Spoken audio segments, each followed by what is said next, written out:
બારડોલીમાં દીપ પ્રજ્વલન કરી ક્ષત્રિય સમાજે પુરુષોત્તમ રૂપાલાનો વિરોધ દર્શાવ્યો હતો। ગુજરાત રાજ્ય રાજપૂત સંકલન સમિતિ દ્વારા નિર્ધારિત કાર્યક્રમ પૈકી આજે લડતને વેગ આપવા માટે સમગ્ર રાજ્યના વિવિધ જિલ્લા અને તાલુકામાં રાજપૂત સમાજ દ્વારા સમૂહ આરતી તેમજ મીણબત્તી પ્રગટાવીને લડતનું સમર્થન કરાયું હતું। લડતના ભાગરૂપે સુરત જિલ્લાના બારડોલી મુકામે રાજપૂત સમાજ ટ્રસ્ટના સમાજ ભવન ખાતે મોટી સંખ્યામાં રાજપૂત સમાજના યુવાનો, આગેવાનો તેમજ મહિલાઓએ ભેગા મળીને દીપ જ્યોત પ્રગટાવી મીણબત્તી સાથે સૌએ સમાજની લડતને સમર્થન આપ્યું હતું। અમે બારડોલીમાં રહીએ છીએ।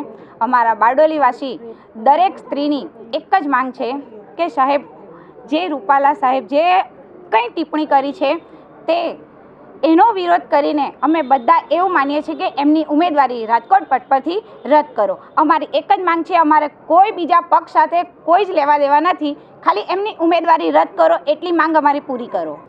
અમે અમારા સમાજ વતી વિરોધ કરીએ છીએ। પુરુષોત્તમ રૂપાલાએ જે ટિપ્પણી અમારા રાજા રજવાડાઓ વિશે કરી હતી, ક્ષત્રાણીઓ વિશે કરી હતી, એનો અમે સખત વિરોધ પાછલા 15 દિવસોથી કરીએ છીએ અને અમારી એક જ માંગ છે કે પુરુષોત્તમ રૂપાલાજીની ઉમેદવારી રદ થાય।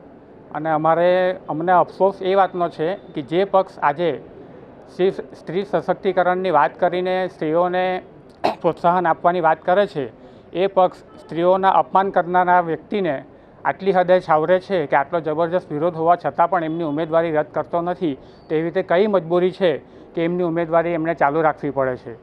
રૂપાલા અંગે ચાલી રહેલ લડતને સમર્થન માટે આજે સુરત જિલ્લાના બારડોલી ખાતે આયોજન કરાયું હતું, જ્યાં રાજપૂત સમાજ વાડી ખાતે આયોજિત કાર્યક્રમમાં બારડોલી રાજપૂત સમાજના હોદ્દેદારો સાથે આસપાસના દક્ષિણ ગુજરાત રાજપૂત સમાજના વિવિધ સંગઠનના હોદ્દેદારો પણ જોડાયા હતા અને લડતને સમર્થન આપી પુરુષોત્તમ રૂપાલાની ભાજપ હાઈકમાન્ડ દ્વારા ઉમેદવારી રદ કરવાની માંગ કરાઈ હતી। Hitesh Parekh, RN news, Bardoli.